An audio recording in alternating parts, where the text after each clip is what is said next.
உள்ளூராட்சி மாகாண சபை நிர்வாகம் பொறுப்பு வாய்ந்த அமைச்சருடைய நிதி விவகாரத்திலே சில விஷயங்களை பேசுவதற்கான சந்தர்ப்பம் கிடைத்திருக்கின்றது. விசேஷமாக அரசியல் இயந்திரம் என்பது வேறு, அரசாங்க இயந்திரம் என்பது வேறு. இந்த அரசாங்க இயந்திரத்திலே ஆரம்ப கட்டமாக இருக்கின்றது கிராம சேவக. கிராம சேவக முதல் ஏஜிஏ, அதே போல் ஜிஏ, அதே போல் அரசாங்கத்தினுடைய பாராளுமன்றம், அதே போல் ஜனாதிபதி வரைக்கும் இந்த கிராம சேவகருடைய அத்தியாவசியம் மிக முக்கியமாக இருக்கின்றது. ஆகவே அந்த கிராம சேவக என்ற அத்தியாவசியமான விஷயங்களை நாங்கள் இன்று இந்த சபையிலே இந்த பொது நிர்வாக உள்ளூராட்சி அமைச்சின் கீழே இருக்கின்றவர்களுக்கு எடுத்து கூறுவதற்கான முயற்சிகளை நாங்கள் எடுக்கின்றோம். நல்லாட்சி காலத்திலே 4 பிரதேச சபைகளும் 5 பிரதேச சபை செயலகங்கள் 5ம் பிரதேச செயலகங்கள் 4ம் புதிதாக ஆரம்பிக்கப்பட்டது. அந்த வகையிலே ஆரம்பிக்கப்பட்ட பிரதேச செயலகங்களிலே 2 இப்பொழுது நடைமுறையிலே செயல்பட்டு வருகின்றது. அதிலே ஒன்றுதான் நோர்வுட் பிரதேச சபை. அம்பகமுவ பிரதேச சபை 2ஆக பிரிக்கப்பட்டு நோர்வுட் பிரதேச சபை உருவாக்கப்பட்டது. இந்த நோர்வுட் பிரதேச சபையிலே விசேஷமாக அதை நான் உங்களுக்கு சொல்ல விரும்புகின்றேன். நூரெலியா மாவட்டத்தினுடைய சனத்தொகை கிட்டத்தட்ட 7,81,000. அதிலே நோர்வுட் பிரதேச செயலகத்தில் மட்டும் வாழும் மக்கள் தொகை கிட்டத்தட்ட 2,25,000. நோர்வுட் பிரதேச செயலகத்தின் மக்கள் செறிவு சதுர கிலோமீட்டர் 510. கிராம சேவகர் பிரிவு 35. வாக்காளர்கள் 1,04,656. இங்கு வாழ்கின்ற பெரும்பாலும் தோட்ட மக்கள் 89% வாழ்கின்றார்கள். இங்கு இந்த பிரதேச சபை செயலகம் அமைக்கப்பட்டாலும் இங்கே இன்னும் கட்டிட வசதிகள் முறையாக செய்யப்படவில்லை. உத்தியோகத்தர்கள் அங்கு கொடுக்கப்படவில்லை. தேவைப்படுகின்ற உத்தியோகத்தர் கிட்டத்தட்ட 80. ஆனால் இருக்கின்ற உத்தியோகத்தர்கள் 35. அப்போ எப்படி அந்த காரியாலயம் நடைபெறும்? இதை அமைச்சர் அவர்கள் கருத்திலே கொள்ள வேண்டும் என்பதை நான் சொல்லிக்கொள்ள விரும்புகின்றேன். அதே போல இது கடந்த காலங்களிலே பாராளுமன்றத்திலும் பேசப்பட்ட விஷயம், நூரெலியா மாவட்ட அபிவிருத்தி குழுவிலும் பேசப்பட்ட விஷயங்கள். ஆனால் இதுவரைக்கும் இதற்கான தீர்வுகள் கிடைக்கவில்லை என்பதை நான் வருத்தத்துடன் இந்த நேரத்திலே தெரிவித்துக் கொள்ள விரும்புகின்றேன். அதே போல் கிராம சேவகர் எல்லை பிரிப்பது அரசாங்க அபிவிருத்தி பணிகளும் என்ற விஷயத்தை நான் சொல்ல விரும்புகின்றேன். கிட்டத்தட்ட நமக்கு தெரியும், இலங்கையிலே கதிர்காம பகுதியிலே 15,000 பேருக்கு ஒரு பிரதேச செயலகம் இருக்கின்றது. அதிலே கிட்டத்தட்ட 12 கிராம சேவகர்கள் இருக்கின்றார்கள். ஆனால் இந்த நோர்வுட் பிரதேசத்திலே கேக்கசோல்ட் என்ற பிரதேசத்திலே 12,000 பேருக்கு ஒரு கிராம சேவகர். இந்த நாட்டிலே சமம் என்று சொல்லப்படுகின்ற இந்த விஷயத்திலே நீங்கள் பாருங்கள். கரு அமத்துமா கத்திரகாம பலாத்தே மகித்தானே 12,000කට ප්‍රාදේශීය ලේකම් කොට්ටාසයක් තියෙනවා. ග්‍රාම සේවකලා 12 දෙනෙක් ඉන්නවා. නූරේලිය නෝවුඩ් ප්‍රදේශයේ එක ග්‍රාම සේවක ඩිවිෂන් එකේ ජනතාව 12,000ක් ඉන්නවා. මේක අසාධාරණයක්. කකසෝල්ඩ් පොඩ්ඩක් ලියා ගන්න. ඔබතුමා මේකට පිළිවෙලක් කරන්න. මේක තමයි අපි පෞද්ගලික දවසලත් අපි ෆයිට් කරලා මේක බෙදන්න කිව්වේ. මේක බෙදලා දුන්නාට වැඩක් නැහැ. ග්‍රාම සේවකලා වැඩි කරන්නේ නැත්තම්. ග්‍රාම සේවකලා වැඩි කරන්නේ නැත්තම් අස්වැස්සුම හම්බ වෙන්නේ නැහැ. ඒ සර්ටිෆිකේට්ස් හම්බ වෙන්නේ නැහැ. සියලු දෙනාම අපි යන්න වෙන්නේ ග්‍රාම සේවකලා ළඟ. එතකොට ග්‍රාම සේවකලා මේක කරන්න බෑ. මොකද මේ 80ක් ඕන ග්‍රාම සේවක ඩිවිෂන් එකේ පළාත් එකේ අපිට තියෙන්නේ 35යි. ඉතින් කරුණා කරලා ඔබතුමා මේකට මෙදියත් වෙලා කරන්න කියලා අපි බලාපොරොත්තු වෙනවා. ඊළඟ තියෙන්නේ තලවාකල. තලවාකලේ දැන් අපි පහුගිය දවස්වල අපි බෙදලා දුන්නා. බෙදලා දුන්නට වැඩක් නැහැ. ඒකේ කොට්ටාසෙන් හරියට වැඩ කරන්න මේ බිල්ඩින්ග්ස් නෑ. එතන තියෙන්නේ ග්‍රාම සේවක ඩිවිෂන් 34යි තියෙන්නේ. එතන ජනතාව ඉන්න 1,04,656. ග්‍රාම සේවක ඉන්නේ 34යි. ග්‍රාම සේවක ඕන වෙන්නේ 80යි.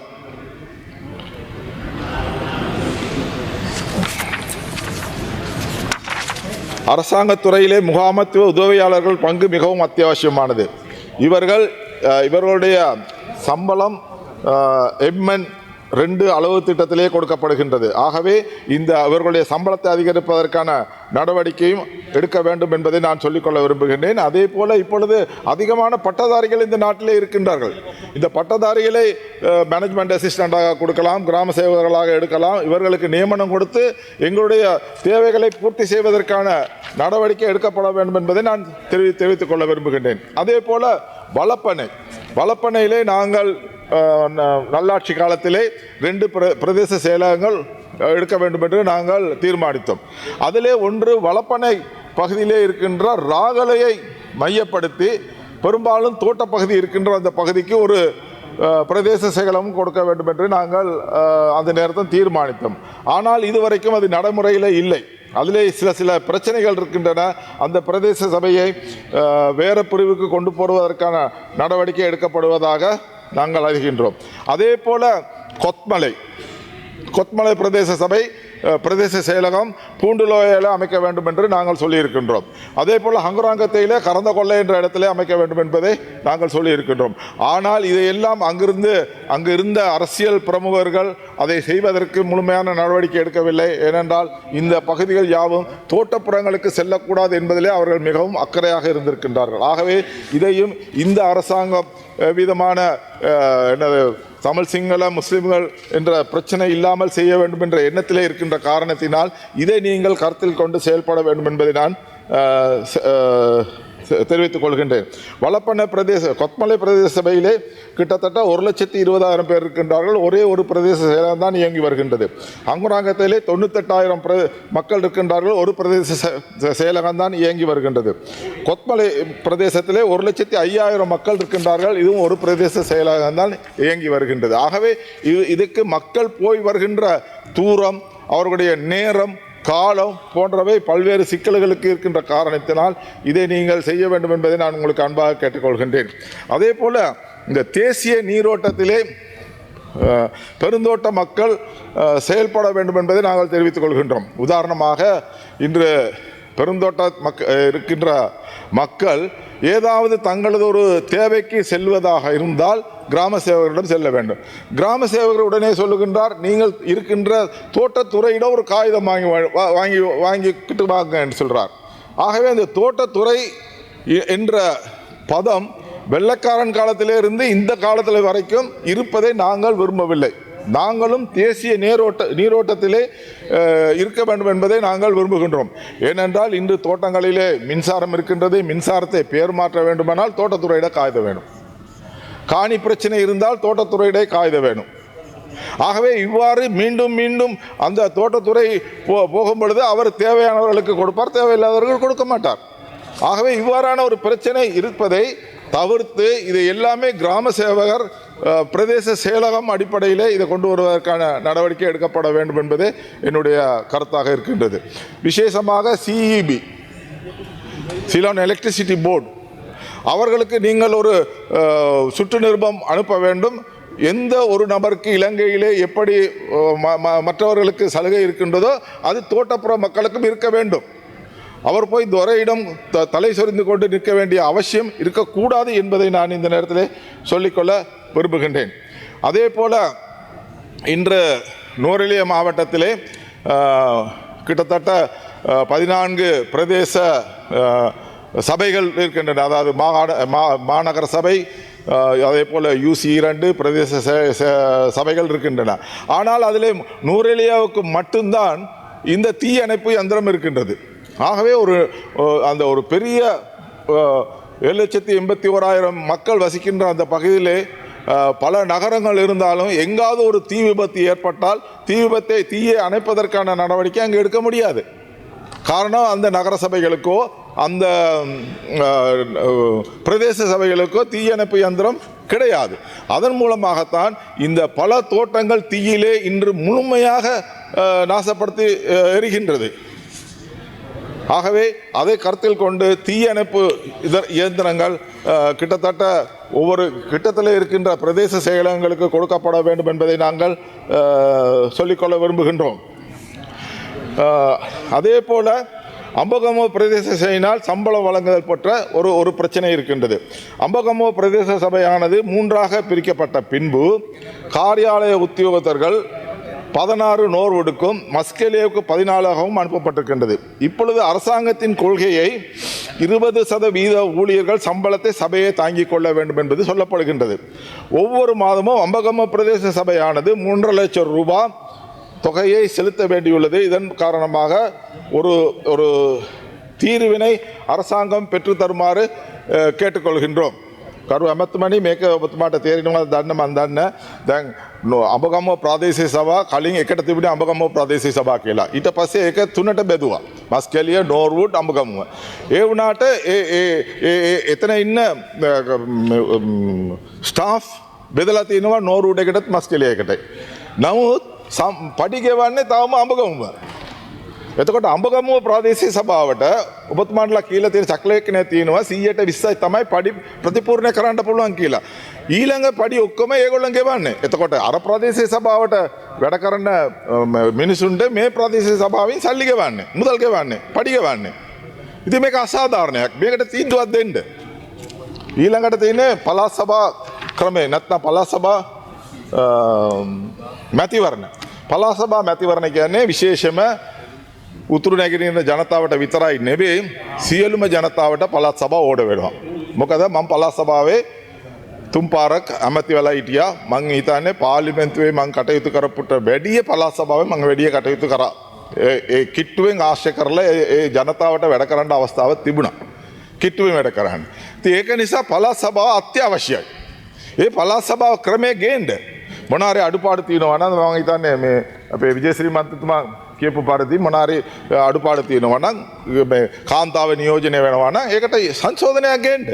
සංශෝධනය ගෙන්නලා පරණ ක්‍රමයට පළාත් සභා කරන්න කටයුතු කරන්න. එච්චරයි ඕනේ වෙන්නේ අපිට. දැන් උතුරු නැගෙනහිරට මේ බලය බෙදීම කියලා කිව්වා. කවදාවත් ඒ බෙදලා නැහැ. ඒකට පොඩි අවස්ථාවක් තිබුණා මේ පළාත් සභාව. ඒ පළාත් සභාව ක්‍රමයකුත් නැති වෙලා දැන් තියෙනවා. මේ අනිත් පළාතට සිංහල ජනතාවට බලය බෙදීම ඕනේ. ඉතින් ඒ ජනතාවට මේක නෑ. ඒක නිසා කරුණා කරලා පළාත් සභා ක්‍රමය පුළුවන් ඉක්මනින් මේ රටට ගේන්න පළාත් සභා ඡන්දේ තියන්න කවුරු දිනුවත් කමන්න අපිට පළාත් සභාවේ වැඩ කරන්න ඕනේ. එච්චරයි අපිට ඕන වෙන්නේ. ஆகவே மாகாண சபை தேர்தலை இந்த நாட்டிலே நடத்த வேண்டும். இந்த மாகாண சபை தேர்தல் மூலமாக மக்களுக்கு அதிக கிட்ட வேலைகளை செய்யலாம். விசேஷமாக கல்வி, சுகாதாரம், கபத்தொழில்,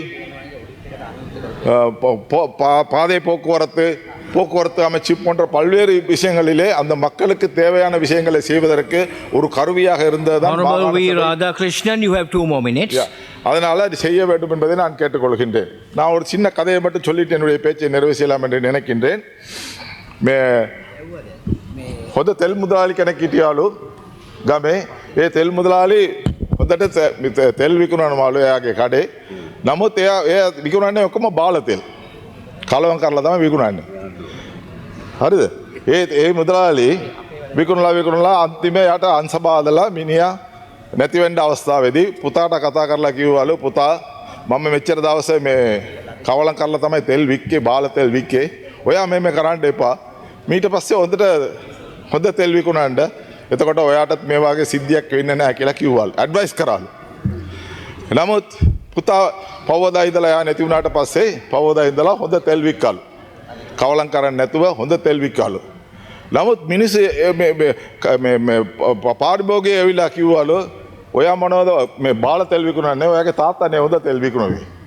ඉතින් තාත්තානේ මේ මෙච්චර දවස් හොඳ තෙල් දුන්නේ අපිට. මේ බාල තෙල් ඔයා විකුණනවානේ කියලා කිව්වලු.